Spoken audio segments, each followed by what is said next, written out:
Welcome to episode 18 of How About Them Huskies. I'm Connor, and today I'm joined with Matt and Andrew. Unfortunately, Matt Sarkis cannot join us, but we got a big game tomorrow to preview, so the show goes on. UConn. Well, first, before we go to the Marquette game, we'll talk quickly about UConn's win over Creighton. The first time the Huskies beat the Blue Jays in program history. It was a 69-60 victory, really fueled by Adama Sanogo. He had a massive game, 26 points, 9 rebounds, really owning that matchup with Ryan Kalkbrenner, that the rivalry the two have had the past couple of years. This was the first time Sanogo really owned that. So that's good to see. And just overall a great team win over a tough Creighton team. They're 9-7, but I believe I saw they're like 17th in KenPom with 7 losses. So they're definitely a great team overall. Just had a rough stretch there. And either you guys have any thoughts on the Creighton game? Yeah, I just want to point out Adama Sanogo in this one. Coming into this game, a lot of people were talking a lot about how ball dominant he was in the post and his reluctancy to move it, kick it out to an open guy. But in this game, I would honestly say that's what won us the game. Sanogo in the post was an animal. Kalkbrenner stood no chance at all against Sanogo, and he came into the game in the second half, and we just took off from there. When he came in, it was pretty tight. Klingon did an all right job down there, but Sanogo overall just took over the game entirely, I would say. And, he showed Kalkbrenner, why you shouldn't say those things about him and about the team before coming into a big game like that. Yeah, this was the first time where Donovan really had kind of a rough game, which was fine because it really fueled Sanogo. Part of that was because he picked up those fouls, those 2 fouls in 15 seconds, I think. I mean, the first one was kind of stupid, where I think he tripped Kaluma coming out of the corner.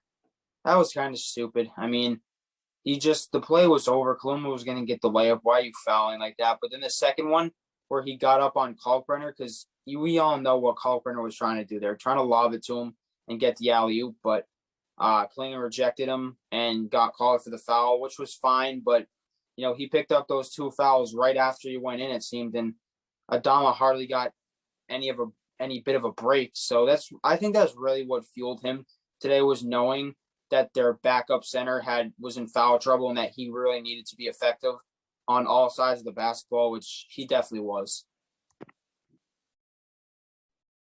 Yeah, Sanogo, he kind of had an off game versus Xavier. Providence wasn't his best either. He really needed this game just to show he hasn't fallen off. Not anyone saying he has, but he was in a rough stretch. He needed a big one, especially against, I believe Kalkbrenner was the preseason defensive player of the year, if I'm not mistaken, in the Big East. So to do that against him, it's huge, especially on a losing streak, like I mentioned. So you need a win. That's the guy who steps up, your team captain for a reason. Yeah, and games like those against Providence and Xavier can really hurt a college guy, especially an entire team. All you guys are struggling with confidence. All you guys are kind of, worrying. There's always a little bit of worry that sets in on a losing streak like that. But, you just got to remember what you are. I said before the game, coming off the Providence loss, that they just got to play their ball. They got to play exactly how they've played all season. They shouldn't switch anything up. You win games, you lose games, but the last thing you want to do is change your identity over 2 losses like that against very tough teams. And honestly, I thought that's what they did. I didn't notice much of a difference in any kind of play calling or any lineups, any rotations between the games. Keeping Sanogo in there more than Klingon. Of course, Klingon the foul trouble, but I don't think that really affected his minutes all too much. He got in there. He was coming out late in the second half anyway. So, yeah, just a great job by them, keeping the composure, staying with the program, staying with everything, and keeping their record well. And another thing about this game is I just want to highlight the guy right over my shoulder over here, Jordan Hawkins. The thing about him is he's not going to be a big numbers guy as much as a production guy. I think he had 3 3-pointers because I know he had 3 foul shots a couple of times, but those 3 3-pointers are going to come in huge. He's not going to be a guy who goes 5 for 5 from 3. He's going to shoot the ball whenever he's open because he knows he can.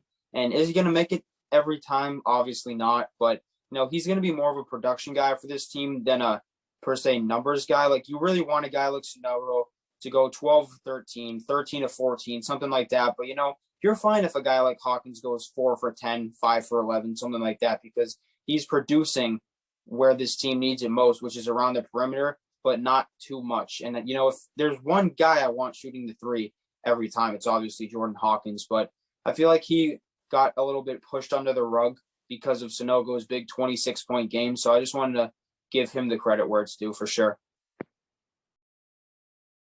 Yeah, Hawkins, beginning of the game, he hit a couple of threes. He was fouled shooting one early as well, hit the free throws. He's really taking over early. And I'll just talk about some of the rest of the stats. We mentioned Adama with 26, Hawkins 17. Newton, kind of a bounce back game for him, 13 points, 2 or 3 from 3. Andre Jackson, 7 points, 9 rebounds. Alex Caravan, 32 minutes. He only took 3 shots and 1 3. He didn't really do too much offensively, but he was in there playing, I guess we'll call it defense. He had 2 points, 3 rebounds, and the rest of the bench didn't really do much. Klingon had 4 points and 3 boards, but no one else on the bench scored. I mean, I said didn't do much. I meant production-wise didn't do much. Diarra, you're not going to see it show up in the stat sheet. He had a clutch deflection in the second half that forced a timeout and the UConn chant to go through Ganfield Pavilion. Diarra, he's a guy, he may average less than 2 points per game this season. I wouldn't really care because he gives it his all in his minutes he's in there. And Aline, he kind of struggled when he was in there. He gave some solid defense down the stretch. He was on Kaluma a little bit when they made some switches. And also Joey Calcaterra, he had another bad game. We'll call it a bad game. It was. He didn't score. Since the Georgetown game, he scored 3 points in 4 games. That's not going to cut it. I mean, they won the game today, but we saw what he can give us. I mean, if he can give us 7 points per game, 8 points per game, which is around his average, that's fine. But he's really struggling to find a shot. I think he'll get out of it. He's a veteran, 5th year in college, but not the best stretch of games for Joey as we start Big East play. Yeah, and if you're a guy like Joey Calcaterra, a guy like Alex Caravan, you got to show up on the offensive side of the sheet, because on the opposite side of the floor is where things start to get messy. Calcaterra for a 2 is a little bit small. Caravan for his size can't seem to defend 3s or 4s. Kaluma had a field day on us. I would say where Kalkbrenner fell short, Kaluma made up for it, and I feel like he was the reason the game stayed as close as it did for as long as it did. We would pull away a little bit, and then they would come back, and then we'd pull away a little bit, and they'd come back, and it was just a trend throughout the whole game that when Caravan's in there on Kaluma or Calcaterra's in there, they go on these runs. And, Klingon's foul trouble, I'll put it on him this game. But, if you have dudes running at you all the time and going right at you, it's hard. You need your perimeter guys to do their job, which, guys like Diarra do well, Aline do well. Even when the offensive production isn't there, they're going to be there on the defense, and it's really going to help you out. Yeah, you mentioned Kaluma, 14 points, 16 rebounds. And for Caravan as a whole, this is a rough stretch for him. The past 3, maybe even 4 games, we've played some very tough power forwards, Bryce Hopkins, Zach Fremantle, Kaluma.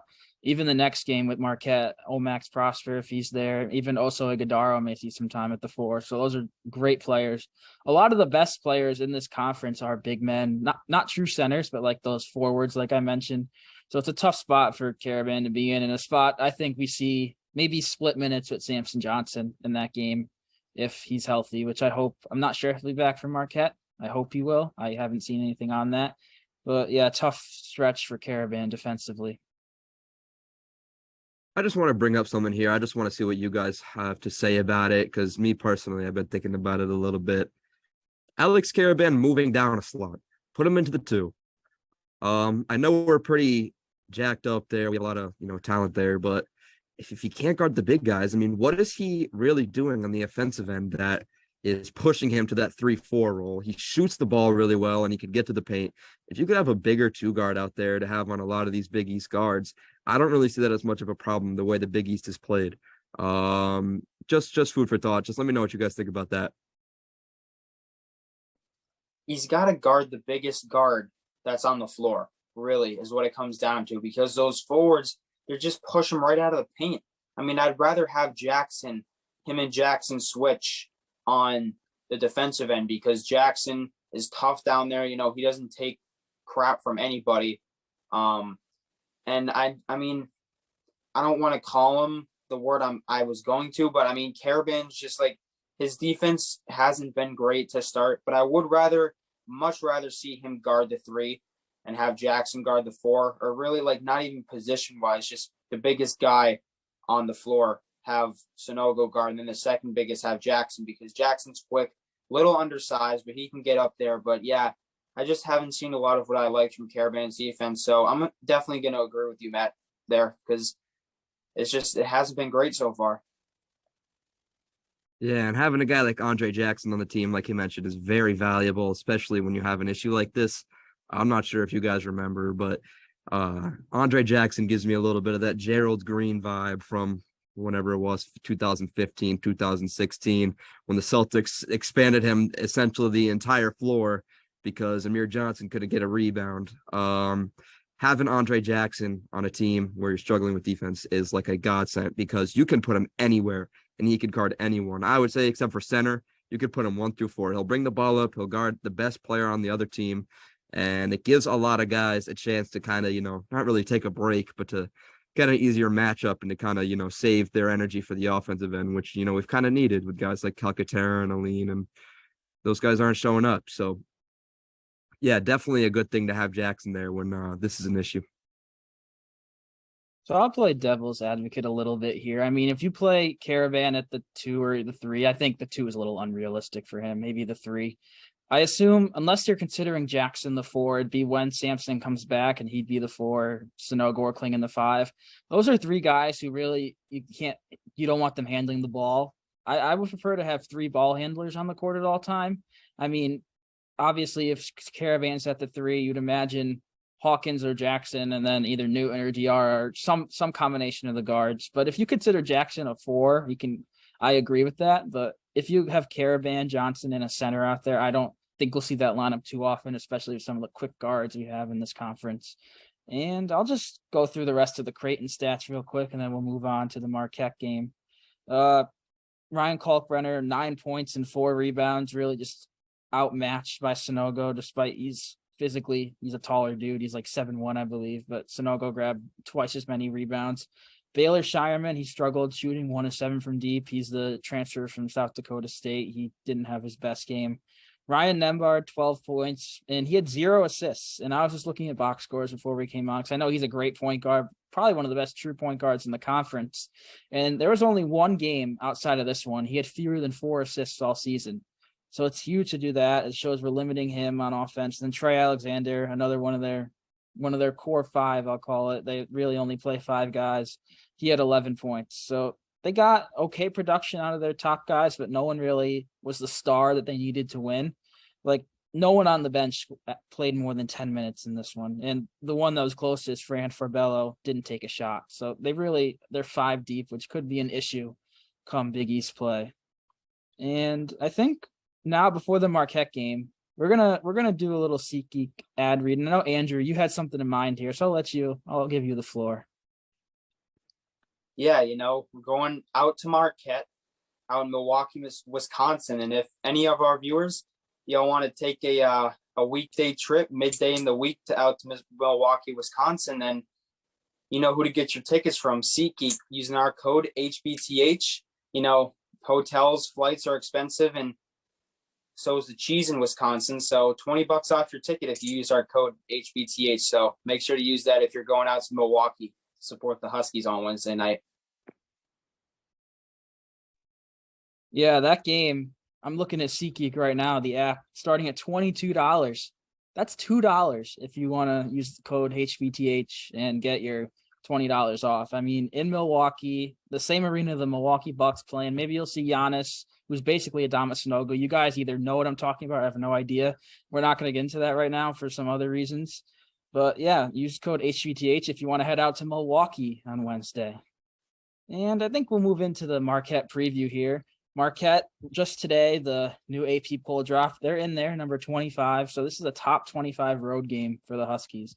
And just quick side note, UConn fell from 4 to 6. No surprises we fell. I honestly thought we fell a little lower, but number 6 UConn versus number 25 Marquette.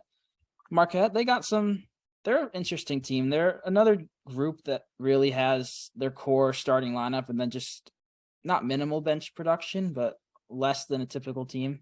I guess less than us. I'm not saying we're the typical team of bench production, but Marquette, they are standings wise, they're 5-1 in Big East play, 13-4 overall. And the one loss was at Providence, where we also fell, but in double overtime. They're really solid team. Shaka Smart's a great coach, and it's going to be a tough game. Last year it was a UConn win at Marquette. That was in December of 2021, I believe. There's a certain friend of the pod, Tyler Polly, had a great game there. So, yeah. And you guys have any thoughts on the Marquette game? Yeah, this was set in the beginning of the year to be a trap game, and it's really not anymore because Marquette is ranked number 25. I might start a war in the comment section with this, but I feel that Marquette has the best coach in the Big East behind, of course, our beloved Dan Hurley. Shaka's a very smart coach, really knows what he's doing, knows how to calm his team down. I mean, he led his team through that really tough double overtime game that was at the Donut Hole Arena over there in Providence, I believe.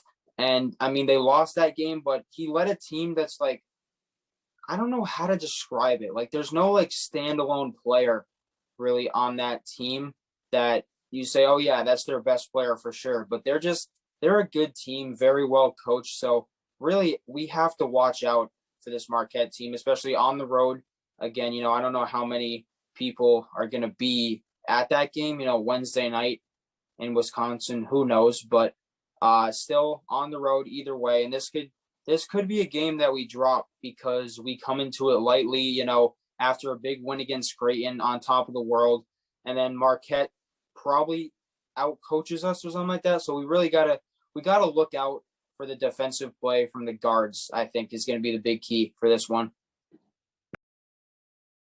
The teams that have beaten us so far, they've had that guy, Providence, obviously, blanking on the name now, not important, but he had 20-some points. We do a good job at containing deep, balanced teams because we are the same thing as them. Marquette are coming in with a very deep, sort of balanced overall team. Obviously, they have Cam Jones. Cam Jones won Player of the Week earlier in the year. I covered them during the Big East preview. I said a lot of things that were, good about them. They beat Baylor, obviously, at the beginning of the year. But one thing I said was that they're kind of inconsistent. They beat the big teams. They beat up Baylor. And then, they're beating Radford by 10. I don't know what's up with that. I think if we could keep our big man play solid, we should come away from there with a victory. Sonogo, obviously, I feel like he's going to have a big game. Olivier Maxence Prosper is the guy over there that might be on him. I'm not entirely sure what lineup they're going to run, who the preferred center is over there, but I feel like Sonogo shouldn't have trouble replicating what he did last game. Maybe not to that extent of 26-9. But, if he could get 20 points and 10 rebounds, 20 points, 7 rebounds, we should be okay. What it's really going to come down to is guard defense. I feel like we might see a lot of Hassan Diarra this game, looking like one of the better perimeter defenders in the Big East, one of the better guard defenders in the Big East. Very gritty player. He forced about 3 or 4 turnovers in about 5 minutes last game against Creighton. And I remember just watching and thinking, dang, he's going to have like a lot of steals tallied up in this. He only had 1 steal. He does a lot of stuff that won't show up on the box score. But when you're watching the game, you realize just how valuable he is. Him and Aline tend to be in the game together a lot at the same time. And the defense, when we're out there, is just swarming. When we came back against Georgetown, him and Aline were on the court at the same time, along with Klingon and Calcaterra. That lineup seems to be the preferred defensive lineup when you need stops. And if one of them could get hot, you can drag a game out. Calcaterra, that game against Georgetown, happened to be the guy, 14 points. But we're going to need to out them on the bench. We're going to need to win this game on the bench because we know what we're going to get with our starters, but they have the same strengths we have. So we have to see, who's going to come out on top of that one. Marquette, they're a team that they have a chip on their shoulder all season. They were picked 9th in the preseason poll. And now they just rejoined the top 25 today. It's the second different time they've been in the top 25. They're much better than that ninth. And I understand why they were picked there. They lost their best player and one of the best players in the conference, Justin Lewis, also Kirk Queth, who's now RJ Cole's teammate, if you remember from that RJ Cole episode we had. The great shot blocker, he's gone. Daryl Morcell, he was the Maryland transfer, great defender, he's gone.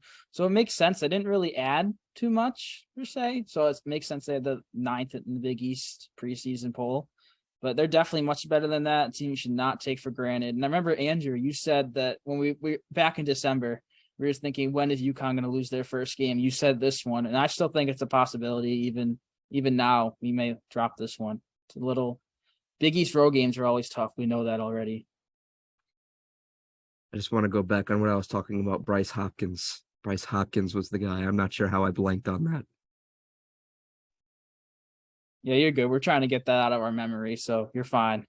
And we mentioned a couple of names that are currently on the Golden Eagles. Cam Jones leads the team, 16 points per game. Omax Prosper, he's really like, he's there. I'm saying this again. He's there, Andre Jackson. He's a very lengthy, athletic player. He doesn't really have the playmaking of Jackson, but he's more of like a scoring Jackson that doesn't play make, I guess.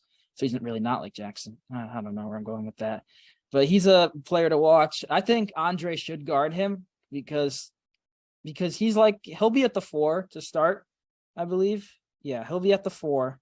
I think Andre should be on him. I mean, we see Caravan guarding these athletic forwards. Like I mentioned, he struggled. We need to see Andre on Omax Prosper. They also have Oso Iguodaro, who's 6'9", like Sonogo, as their center. He's kind of a smaller guy. He's also more of a playmaking guy. He averages 3.5 assists per game. So he's kind of like replacing Justin Lewis's stats as a whole so far this year. And Tyler Kolek is a guy we really have to watch out for. Not really scoring-wise. He's averaging 9.2 points per game, but he's averaging 8 assists per game, which is good for 3rd in the country. And in college basketball, it's kind of hard to average that many assists. You don't see it too often. I mean, Tristan Newton's a phenomenal point guard. He's averaging around little over 4 assists per game. And that's with a couple like 10 triple-double. He had a triple-double with 10, 11 assists. So it's really hard to do that. So it's impressive to me. He's a guy, when he has the ball, he's always looking for his open teammates. So we got to be aware of that on the defensive end. And like I mentioned, they're not really too deep after that. They have Stevie Mitchell? Yes, Stevie Mitchell. He starts as a guard. And they also have David Joplin off the bench, who averages 10 points per game. And after that, they have a couple of freshmen, Chase Ross and Sean Jones, but not too much after that. So I think our depth could wear them down. I think this is a game we may see a press early. I know usually the past couple of games, there's the ones that come to mind, Villanova and Creighton. We pressed in the second half with Diarra and really forced some turnovers. I think we'll see that almost right out of the gate here. I mean, they're not the deepest team. They have some contributors, but should be interesting to see. And I think that'll just about do it here. Actually, no, we'll do one more thing. We'll each choose a UConn player to watch for this one. And I'll go with Joey California. I mean, Cali Boy's been missing since December 20th versus Georgetown. I think this is a game. I mean, I've said this pretty much every episode and it hasn't happened, but I think this is a game he hits a couple of threes. Maybe that building is built for our clutch shooters like Polly last year. I think this is a Joey game. We get 3, maybe even 4 triples. Who knows? But he's due. He's overdue. And he's a 5th-year senior. He played 4 years at San Diego. He's a veteran. He's just in a funk. He'll get out of it. And I think this is the game to do it. I feel like we're officially coming to the end of Andre Jackson triple-double watch. I feel like this is the game he does it against smaller center in Iguodaro, who's going to be focused on Sonogo. And, he's going to be matched up against someone very similar to him. I feel like they're going to be nervous of his 3-point game because he's had that down the past few games, and especially last game against Creighton. He was consistent. He's starting to look consistent. I got a feeling they're not going to guard him like teams usually do. They're gonna press up on him, and I feel like he's gonna be able to get to the basket a lot. He's gonna score at will this game. I feel like this is gonna be his best game this season. This is Andre Jackson's game right here. I'm going to go with Hawkins because I've noticed in the last couple of games that he's been doing a really, really good job of creating his own shot. And, some people might not like when he gets it and immediately pulls it, but this kid's doing a great job creating his own shot with the dribble, not even really pushing off or anything. Like, he's starting to look more and more like Book Knight. It's funny that after I said that, he started doing it. Who knows? Maybe he heard me. Another conspiracy.